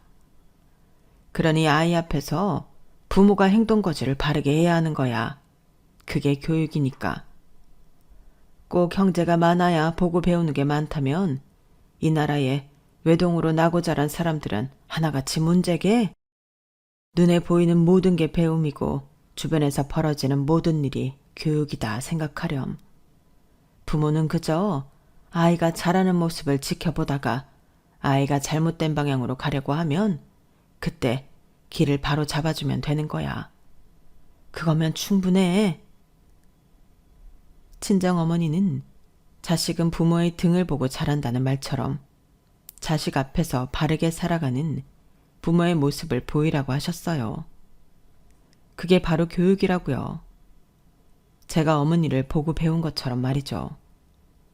그 말을 들으니 어깨가 무거워지면서도 한편으로는 해답을 찾은 것처럼 속이 시원하더군요. 친정어머니 말씀대로 마음을 비우고 나니 되려 아이가 스스로 성장해 나가는 모습이 보여서 마음이 놓이기도 했어요. 따지고 보면 제 인생은 잠시 아들 교육 문제로 신경 쓴 것 외에는 별다른 고민이 없었던 것 같아요. 어떻게 보면 참 축복받은 인생인 셈이죠. 그래서 이후에 겪게 된 시련이 더 크게 느껴졌는지도 모르겠네요. 30이 한참 넘도록 결혼에는 관심도 없던 아들이 뜬금없이 결혼하고 싶은 사람이 생겼다며 집에 여자를 데리고 왔어요.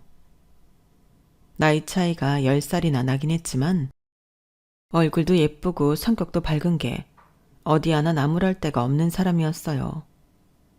부침성도 있어서 처음 인사를 온 날부터 제게 어머님 어머님 하며 다가오는데 그게 그렇게 예쁠 수가 없었어요.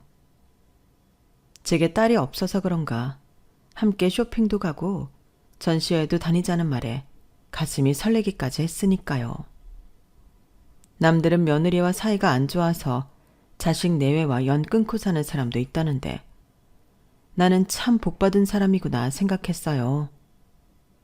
예비 며느리는 결혼식도 올리기 전부터 제게 연락도 자주 하고 문자도 수시로 했어요. 주말엔 가끔 집에 들러 요즘 유행하는 디저트를 사오기도 했고요.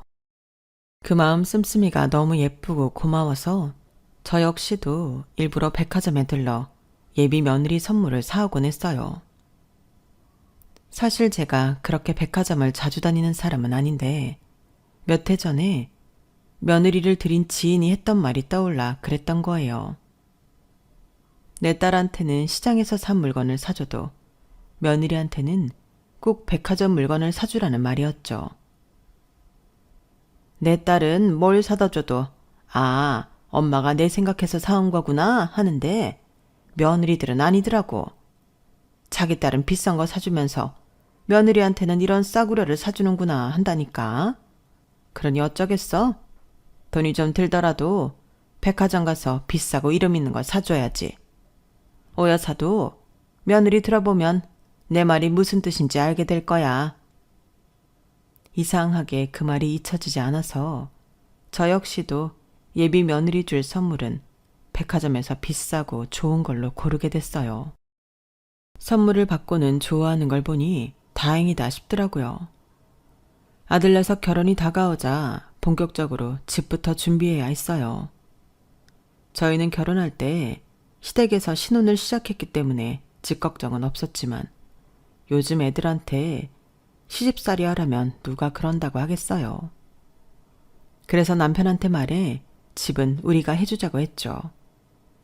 그런데 제가 세상 물정을 너무 몰라서 그런 건지 자식 결혼할 때 부모가 집을 해주는 것도 문제가 되더라고요.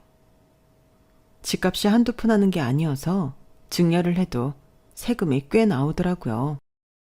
그래서 남편 회사 법무팀과 상의해서 적법한 세금을 내고 서울 시내에 있는 30평형 아파트를 아들한테 증여해 주기로 했어요. 아들 내외는 더 넓은 평수로 해주길 바라는 눈치였지만 남편은 이것도 넘치게 해주는 거라며 선을 그었어요. 사실 남편 말이 틀린 건 아니었죠. 요즘 아파트 가격이 비정상적으로 올라 있잖아요. 세상에 30평 아파트를 찾는데 10억 이하로는 찾아볼 수도 없더라고요. 있다 하더라도 외곽 지역이라서 교통이 너무 불편했고요. 남편이 해준 아들네 아파트만 해도 20억이 훌쩍 넘었어요. 20억이 네 집 개 이름도 아니고 몇십 년을 벌어도 손이 쥐기 힘든 돈이잖아요. 그런 집을 해줬는데 적게 해줬다고 할 수는 없죠. 그나마도 남편이 이 집을 해준 건 며느리 때문이었어요. 며느리가 결혼 전부터 어찌나 싹싹하게 굴었는지 제 남편이 며느리라면 꿈뻑 할 정도였거든요. 무뚝뚝한 아들만 보고 살다가 눈처럼 사르르 녹을 정도로 상냥한 며느리를 보니 그럴만도 했죠. 저만 해도 아들 내외가 집에 온다고 하면 아들 녀석보다는 며느리가 더 기다려지는걸요. 며느리도 그걸 아는지 시부모 사랑을 놓치지 않으려고 부단히 노력하는 모습이 보였어요. 그래서 더 예쁘더라고요. 사랑은 뭐니 해도 내리사랑이라고 제가 시어머니한테 받은 사랑 내 며느리한테 물려줘야겠다 생각했어요. 그래서 어머님께 배운 대로 실수는 눈 감아주고 잘한 일은 크게 칭찬해 주었어요. 남편 하나 믿고 낯선 집에 들어온 며느리가 우리 집에 빨리 적응할 수 있도록 돕는 게 같은 길을 먼저 걸어온 선배의 역할이 아닐까 생각했거든요. 시할머니 때부터 대를 이어온 봉사활동도 며느리한테 잘 전수해서 생활이 허락하는 날까지 이어갈 생각이었어요. 처음에는 며느리도 잘 따라주었어요. 저를 따라 정기적으로 하는 봉사활동을 하러 시설에 따라가기도 하고 제 친정 오빠가 하는 노숙자를 위한 무료 급식 봉사에도 참여하곤 했거든요. 정기 봉사활동은 뜻이 맞는 분들과 함께하는 거라서 2주에 한 번꼴로 순번에 따라 시설에 가서 청소랑 빨래 등을 하는 거고, 무료 급식 봉사는 매주 주말에 열리지만 시간이 될 때만 참여하고 있어서 그때그때 스케줄에 따라 움직이고 있어요. 물론 그 외에도 시설에서 열리는 행사에 참여하는 일도 있지만 그건 아직 며느리한테 알리지 않은 채 저 혼자 참석하고 있고요. 며느리는 대학 졸업을 하고 취업 대신 취혼을 택한 거라서 상대적으로 시간이 많은 편이었어요. 신혼 초에는 심심하다고 시어머니인 제게 놀아달라고 전화할 정도였어요. 그래서 제가 나가는 봉사활동에 불렀던 거고요. 봉사활동을 하러 가서도 평소 성격대로 싹싹하게 구는 며느리를 보면서 내가 며느리 복이 있구나 생각했어요. 주변에서도 어쩜 젊은 사람이 저렇게 속이 깊냐고 칭찬도 많이들 하셨고요. 그래서 내심 마음을 놓고 있었는데 하루는 지인한테 이런 연락이 온 거예요. 여사님, 이런 말씀드리기 뭐하지만 며느리 단속 좀 하셔야겠어요. 아무리 나이가 어리다고 해도 이건 좀 심한 게 아닌가 해서요. 저도 우리 딸아이가 보여줘서 알게 된 건데 여사님도 한번 보셔야 할 것 같아서 연락드렸어요. 10수년째 함께 봉사활동을 하고 있는 지인은 제 며느리가 인스타에 봉사활동 사진과 함께 철없는 글을 올린 걸 보고는 며느리 교육 좀 하라고 연락을 했더라고요. 그래서 지인이 보내준 링크를 클릭해봤더니 거기에 며느리가 올린 글과 사진이 있더라고요.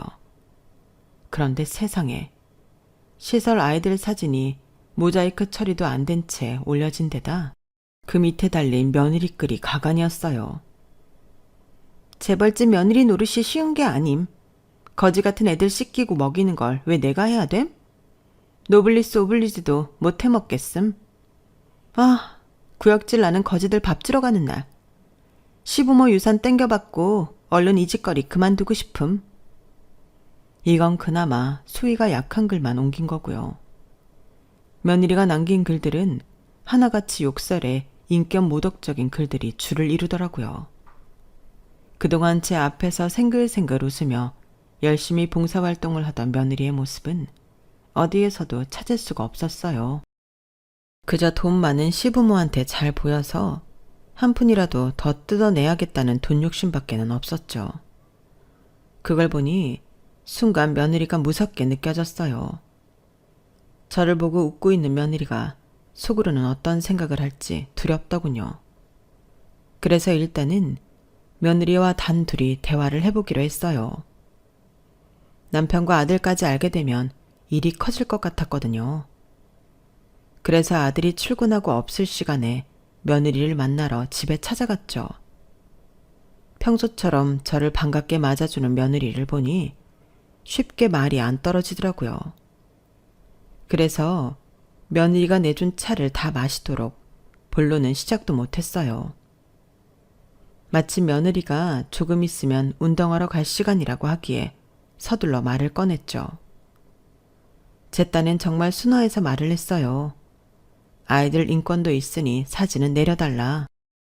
그리고 함께 어우러져서 살아가는 인생인데 거지라느니 더럽다느니 하는 단어는 조금 심한 게 아니냐. 그랬더니 며느리가 뭐라는지 아세요? 어머님 되게 모순적이신 거 아세요? 솔직히 어머님이 봉사활동 나가시는 거요. 돈 자랑하러 나가는 거잖아요. 안 그래요? 시설에 있는 사람들이 어머니가 반가워서 웃어주는 거 아니에요. 어머니가 주고 가는 돈이 아쉬워서 그런 거지. 어머님도 그거 알잖아요. 그런데도 굳이 돈 주면 끝날 일을 직접 가서 일손 돕는다느니 하면서 얼굴 비추는 건 내가 돈 냈으니 생색 좀 내겠다 이 뜻 아닌가요? 있는 집 사모님들은 다들 그러고 사는 거 저도 다 아는데 설마 아니라고 발뺌하시는 거 아니죠? 어머님 눈에도 그 사람들이 구질구질하고 더럽잖아요. 저만 그렇게 생각하는 거 아닐 텐데 왜 저한테만 뭐라고 하세요? 솔직히 대놓고 말하는 제가 속에 숨기고 사는 어머님보다 나은 거 아닌가요? 예, 누가 그런 생각을 한다고 그러니? 나도 그렇고 그 모임에 나오는 사람들 누구 하나 너처럼 특권의식 가지고 오는 사람 없어. 너처럼 봉사활동한 거 사진까지 찍어서 자랑하는 사람도 없고 그 정도 일했다고 생색내는 사람도 없단 말이다. 도대체 어디서부터 너를 교육해야 할지 모르겠구나. 봉사활동이 자기 만족이라는 거엔 반박 안 한다. 하지만 내가 조금 더 가지고 있다고 해서 내 도움을 받는 사람을 무시하는 건 절대 안 돼. 그런 생각을 하고 있다면 봉사활동 안 해도 된다. 결국 며느리는 그동안 저와 함께하던 봉사활동을 그만두기로 했어요. 설령 잘못을 뉘우치고 나가겠다고 해도 이미 회원들이 이번 일을 알고 있기 때문에 고운 시선으로 안 볼 것 같아서 그만두는 게 낫겠다는 결론을 내린 거였죠. 이번 일로 며느리한테 실망하긴 했지만 그래도 아직 나이가 어려서 철이 없어서 그런 거라고 믿으려 했어요. 그런데 제가 잘못 생각하고 있던 거더라고요. 하루는 아들 녀석이랑 통화를 하다가 엄마가 해주는 김치를 먹고 싶다는 말에 들떠서 김치통을 들고 아들네 집으로 향했어요. 물론 가기 전에 며느리한테 연락도 해주었죠. 그래서 양손 가득 김치통을 들고 힘겹게 초인종을 눌렀는데 며느리가 별 말도 없이 주차장 출입문을 열어주더라고요. 거기까지는 그러려니 했어요. 엘리베이터를 타고 현관 문 앞까지 가서 벨을 눌렀는데 한참이 지나도 문을 안 열어주는 거예요. 양손 가득 무거운 김치통을 들고 있어서 그 몇 분이 그렇게나 길게 느껴지더라고요. 그런데 그때 인터폰 너머로 며느리 목소리가 들리는 거예요. 어머님, 가져오신 그거 김치죠? 저 더러워서 그런 거 못 먹으니까 그냥 가져가세요. 집에 냄새 배니까 문 못 열어드려요. 어머 얘, 그게 무슨 소리니? 더럽다니. 김치가 왜 더러워? 그리고 그깟 냄새 좀 밴다고? 시애미가 삼복더위에 양손 가득 김치까지 들고 왔는데 문전박대를 하는 거니? 이게 무슨 경우니? 그건 모르겠고요. 암튼 더러워서 싫으니까 가져오신 그대로 들고 돌아가세요. 어머님 봉사활동 다닌다고 노숙자들이랑 손도 잡고 말도 섞잖아요. 그 더러운 병균이 죄다 그 김치에 들어갔을 텐데 그걸 어떻게 먹어요? 토 쏠리게. 그러니까 앞으로도 그런 거 우리 집에 가져오지 마세요. 김치는 백화점에서 사 먹을게요. 아셨죠? 예, 일단 문 좀 열어봐. 애타게 며느리를 불렀지만 끝내 며느리는 문을 열어주지 않았어요. 결국 저는 가지고 갔던 김치통을 그대로 들고 집으로 돌아올 수밖에 없었죠. 집에 돌아와 현관 앞에 김치통을 내려놓고 나니 참았던 눈물이 쏟아졌어요. 그깟 김치 안 받아 먹는다고 했다고 눈물을 흘린 건 아니에요. 제가 참을 수 없었던 건 돌아오는 차 안에서 받았던 며느리의 전화 때문이었어요. 어머님, 저는 그동안 솔직히 이해가 안 갔거든요. 돈도 있을 만큼 있는 분이 왜 구질구질한 인간들 돕겠다고 시간 버리고 다니나 하고 말이에요. 그럴 시간이면 해외여행을 가든 백화점 쇼핑을 하든 하면 될 텐데 말이에요. 근데 그 이한테 얘기를 들어보니 알겠더라고요. 어머님 어릴 때 거지들이랑 같이 자랐다면서요? 제 남편한테도 강제로 거지들이랑 같이 놀게 했다면서요. 어머님, 이런 말하기 좀 그렇지만요. 사람이 돈이 있다고 부자가 아닌 것 같아요. 어머님처럼 뼛속까지 거지 근성이 있는 사람들은 아무리 돈으로 치장을 해도 안 바뀐다고요. 전요, 중산층 가정에서 자라서 가난을 경험해 본 적이 없어요. 그래서 어머니처럼 궁상 떨며 사는 사람들 절대 이해가 안 간다고요. 이런 걸 수준 차이라고 하는 거겠죠? 암튼 안 되는 건 안 되는 거예요. 그러니까 앞으로 어머님이 수준을 올리셨으면 해요. 그럼 그때 가서 제가 전처럼 며느리 노릇 해드릴게요. 아셨죠? 수준 떨어지는 시어머니랑은 말도 섞기 싫다며 앞으로는 할 말 있으면 전화나 문자로 하라더군요. 하긴 내 자식도 지부모 뜻을 몰라주는 판에 남의 자식이 내 속을 알아주길 바라는 건 무리겠죠. 그런데 왜 이렇게 서운하고 속이 상하는지 시간이 흐르는 것도 모른 채 현관에 주저앉아 한참을 울었네요.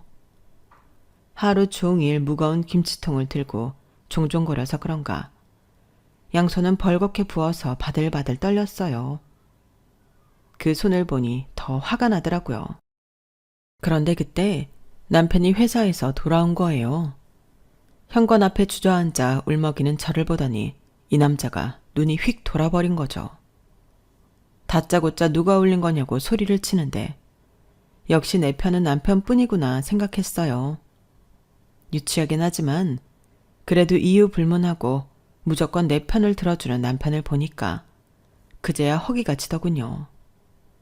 생각해보니 아침부터 김치 담고 어쩌고 하느라 아무것도 못 먹은 게 떠올랐어요. 그래서 남편과 함께 주방으로 김치통을 들고 들어와 찬밥에 김치를 올려 볼이 빵빵해지도록 먹었어요. 남편은 그런 저를 놀란 표정으로 바라보면서도 제 앞에 앉아 말없이 같이 먹어주었어요.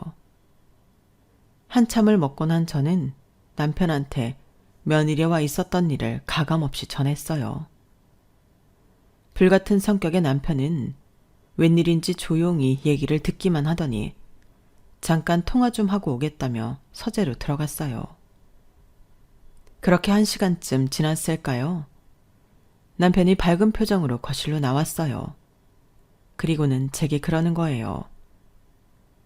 여보, 무인도에 딱 하나만 가지고 갈 수 있다면 당신은 뭘 가지고 갈 거야? 난 말이지 생각하고 자시고 할 것도 없이 당신을 고를 거야. 자식, 회사, 돈 다 필요 없어. 나한텐 당신만 있으면 돼. 아까 김변이랑 통화했는데 내가 애들한테 증여해준 아파트 말이야. 아직 증여가 안 됐더라고. 애초에 아파트를 증여해줄 때 증여세는 니들이 벌어서 내라고 했거든.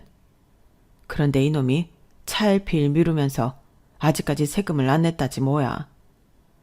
지놈이 그렇게 나오면 내가 대신 세금을 내줄 줄 알았던 모양인데 어림도 없지.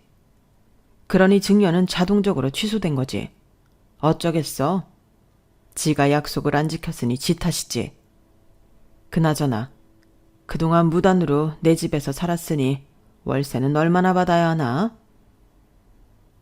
여보, 설마 며느리가 나한테 한 짓 때문에 그러는 거예요? 아니, 그런다고 자식한테 줬던 집을 뺏겠다고요? 대 말을 어떻게 들은 거야? 나는 단지 약속을 지키지 않은 놈한테 줬던 거 뺏어오는 것 뿐이야. 당신과는 아무 상관없는 일이라고. 그러니까 이번 일로 당신이 걱정할 일은 하나도 없단 얘기지. 만약 이 일로 애들이 당신한테 뭐라고 한다면 난 그놈 호적도 파버릴 수 있어. 내가 매번 말해왔지만 내 인생에서 가장 소중한 사람은 내 아내 오정임 씨뿐이라고. 남편은 극구 저와는 상관없는 일이라고 했지만 제가 남편을 모르나요? 제가 밖에서 무슨 일을 당하고 오면 어떻게든 저 대신 복수를 해준 사람인걸요. 제가 시장에서 그릇값을 덤튀기 쓰고 오면 그 가게에 찾아가 제가 덤튀기 쓴 돈만큼 되찾아오는 양반이니까요. 물론 저한테 생색은 안 내지만 그런다고 제가 모를 리 없죠. 결국 그날 밤 아들 내외는 저희 집으로 달려왔어요. 변호사를 통해 증여 취소 소식을 듣고 온 거였죠. 뼛속까지 사업가인 남편은 아들한테 조목조목 취소 사유를 설명했어요. 그러자 아들은 지금이라도 세금을 내겠다고 하더군요. 그럴 거 없다. 애초에 나는 니들한테 그 비싼 아파트를 줄 생각이 없었어. 네 엄마가 하도 증여해 주라고 해서 마지못해 해줬던 거지. 그런데 20억대 아파트를 공짜로 손에 넣으면서 세금조차도 처리할 생각을 않는다니. 이건 애초에 정신상태가 글러먹은 게 아니고 뭐겠니? 20억이면 평범한 직장인이 평생을 벌어야 하는 돈인데 그걸 우습게 하는 놈이라면 10원 한 장 줄 필요가 없다는 게 내 생각이다. 부모가 열심히 노력해서 번 돈을 쉽게 손에 넣을 수 있을 거라고 생각한다면 오산이야. 난 너한테 단 한 푼도 남겨주지 않을 거니까. 아버지, 그게 무슨 말씀이세요? 저한테 안 주면 누구한테 주시겠다는 거예요? 혹시 저 말고 밖에서 낳은 자식 있으세요? 뭐? 이놈이 어디서 그런 망발을 해? 내 인생의 여자는 네 엄마 한 사람뿐이다. 세상이 무너진데도 내가 구할 사람은 내 아내뿐이라고. 그런 사람을 더럽다고 문전박대한 며느리한테 내가 왜 내 피 같은 돈을 남겨줘야 하냐? 지 엄마의 깊은 속도 헤아리지 못하는 자식놈한테 내가 왜 내 돈을 줘야 하냐고. 그러자 며느리가 눈웃음을 치며 제 남편한테 찰싹 달라붙어 애교를 떨었어요. 에이, 아버님, 제가 또 언제 어머님한테 더럽다는 소리를 했다고 그러세요. 어머님이 잘못 들으신 거예요. 저처럼 애교 많고 시어머니한테 헌신적인 며느리가 또 어딨다고 그러세요. 아버님이 오해하시면 저 정말 슬퍼요. 저 시집 와서 어머님 따라 봉사활동 다닌 거 아버님도 아시잖아요. 다른 집 며느리들은 돈을 줘도 그런 거 안 따라다녀요. 저니까 하는 거라고요. 노블리스 오블리제를 실천하려고요. 그런 제 마음도 몰라주시고 서운해요. 그러니까 아파트 증여 문제는 다시 한 번만 생각해 주세요. 네, 아버님. 시아버지 팔뚝에 얼굴까지 부벼대며 애교를 떠는 며느리를 보니 속에서 우라가 치밀었어요. 그런데 그런 제 마음을 알았는지 남편이 며느리를 밀쳐내며 팔에 묻은 화장품을 휴지로 닦으며 그러더군요. 며느리야, 네가 인스타인가 어딘가에 노블리스 오블레제도 못 해먹겠다고 글을 썼다며. 네가 왜 그런 걱정을 하는지 나는 그게 더 이해가 안 가는구나. 네 말대로 넌 중산층에서 나고 자랐는데 어디가 노블리스고 어디가 오블리제냐? 애초에 넌 그런 걱정을 할 자격이 안 되는 사람이야. 그런 건 네 시어머니처럼 어린 시절부터 타인에게 베푸는 삶을 살아온 고귀한 사람들이 할 걱정이라고. 감히 깜냥도 안 되는 주제에 어디서 건방을 떨어? 제발 주제 파악 좀 하고 살아라. 네 눈에는 이 세상이 있는 놈들에 의해 돌아가는 걸로 보이는 모양이다만 절대 아니다. 우리 회사 제품을 싸서 쓰는 사람은 돈 많은 사람들이 아니라 일반 사람들이야. 그런 사람들이 한 푼 두 푼 모아준 돈으로 우리 식구가 밥도 먹고 살고 니들 결혼식도 성대하게 치를 수 있었던 거라고. 그런데 그런 고마움을 타인한테 베풀지는 못할 망정 거진이 더러우니 그딴 소리를 해대면서 특권층 유세를 떨려들어? 그렇게 썩어빠진 정신머리라면 내 집안 사람으로 받아들일 생각은 없다. 더군다나 내 아내한테 함부로 구는 며느리라면 더더욱 필요 없어. 그러니 앞으로는 내 집에 발도 들이지 말아라. 알겠니? 그건 그렇고 니들이 내 아파트에서 더 살 생각이 있다면 전세든 월세든 합당한 계약서를 작성하고 정확히 세 내고 살도록 해. 기간은 이달 말까지 줄 테니까 보증금 마련이 안 되거든 당장 짐 빼서 나가거라. 나는 네 엄마처럼 마음도 얇은 사람이 아니라서 손에 대는 일은 절대 안 하는 사람이거든. 그렇게들 알고 돌아가거라. 피곤하구나. 여보, 김치통 드느라 부은 손 내가 얼음찜질 해줄 테니까 방에 들어가 있어요. 앞으론 되먹지 않은 것들한테 그런 거 싸다 나르지 말고 나한테만 해주라고. 알았어요? 남편은 아들 내외를 몰아내고 밤새 제 손에 얼음찜질을 해주었어요. 그리고 그달 말 아들 내외는 살집을 구해 아파트를 나갔어요. 아들이라고 깎아주는 거 없이 시세대로 다 받겠다고 했더니 도저히 지들이 가진 돈으로는 아파트 보증금을 만들 수가 없었나 보더라고요. 그리고 이참에 남편은 유언장을 새로 작성했어요. 법적으로 자식한테 남겨줄 수 있는 최소 금액을 제외하고는 모두 사회에 환원하기로 했죠. 그렇다고 아무 곳에나 위탁할 생각은 없어요. 제 남편이 그리 허술한 사람도 아닐 뿐더러 저도 그건 반대거든요. 앞으로 남은 인생 동안 어디에 후원을 할지 천천히 찾아볼 생각입니다. 아들 자식도 내 친마당에 남편과 둘이 노년해야 할 소일거리로 이만한 게 없을 것 같거든요. 지금까지 제 사연을 들어주셔서 감사합니다. 인생을 살며 깨달아야 할 중요한 것들을 자식도 깨닫길 바라지만 안 되면 어쩔 수 없겠죠. 들어주신 모든 분들 앞으로의 삶에 복만 가득하기를 바랍니다. 건강하세요. 여러분, 사연 댓글에 응원과 현명한 조언 부탁드려요. 좋아요와 구독은 저에게 큰 힘이 됩니다. 오늘도 좋은 일 가득하세요.